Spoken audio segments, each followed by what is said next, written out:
What's going on, YouTube? I'm K-Knight23, the video game professor, and we're back at our series in Total War Warhammer Strategy. Today we're looking at Double Envelopment. A pincer move.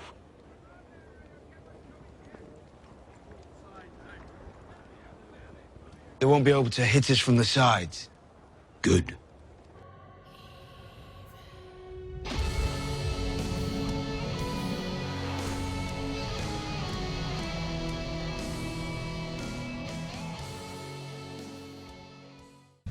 In 490 BCE, the Athenians and Persians met in combat at the Battle of Marathon.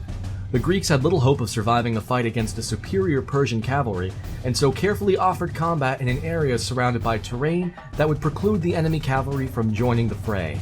After reinforcing his flanks, the Greek general was able to lure the Persians into his center, wheeling his flanks around and enveloping the enemy force. This led to the Persian force routing, suffering heavy casualties. The Battle of Marathon marked a significant point in the military history of Greece, showing for the first time that the Persians could be beaten. Additionally, this battle is also seen as a pivotal moment in the history of Europe, as it marks the beginning of the Greek classical period, which continues to influence Western society today. The double envelopment, or pincer attack, works by applying pressure on the enemy's flanks, with the goal of completely encircling them. This classical maneuver, if performed properly, will result in the annihilation of your enemy. There are several ways to put the double envelopment into practice. The first is to set up your lines in such a way that your left and right wings will be able to wheel to the enemy's flank and join together in their rear while your center line holds strong. Additionally, vanguard units set to ambush the enemy could be used for the envelopment.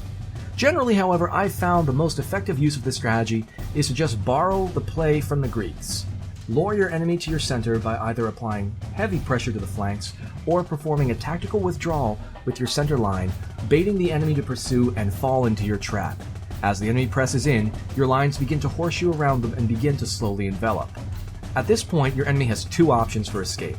Either they perform a penetration to break out of the circle, or they are reinforced.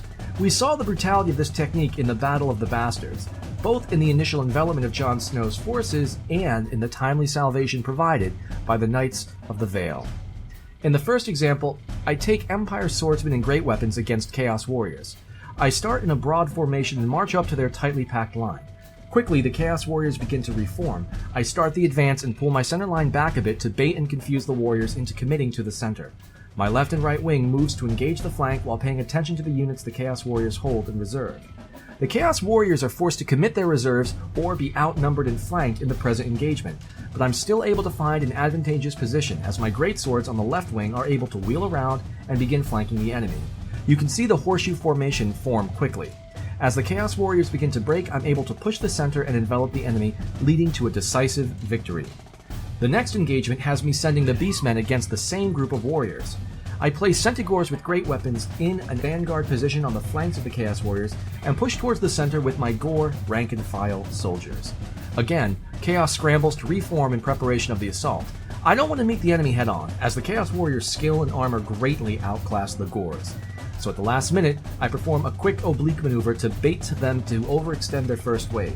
They keep many warriors in reserve while my Centaurs position directly behind them. As the first wave of Chaos Warriors commit to the fight, my Gore fan out and create the horseshoe formation I'll use to envelop my enemy. As the Chaos Warriors begin to deploy their reserves, the Centaurs charge and inflict massive casualties on the Chaos Warriors. Still, I'm unable to envelop the warriors. They hold back more of their regiment, and I use the Centaur's speed to tactically withdraw and force the warriors to reposition closer to the center so I can have a better chance at enveloping them. This is a hard fight. The longer it goes, the worse attrition my unarmored Gores experience. I need to end this fast. After cycling some charges with the Centaurs, I'm able to finally envelop the enemy and can afford to send out a unit of cavalry against the fleeing warriors to ensure they stay away from the fray. Although the Beastmen are much weaker than the Warriors of Chaos, I'm able to apply pressure on the flanks of my enemy, forcing a morale drop and evening the field, allowing more time for my speedy cavalry to fulfill their grim duty.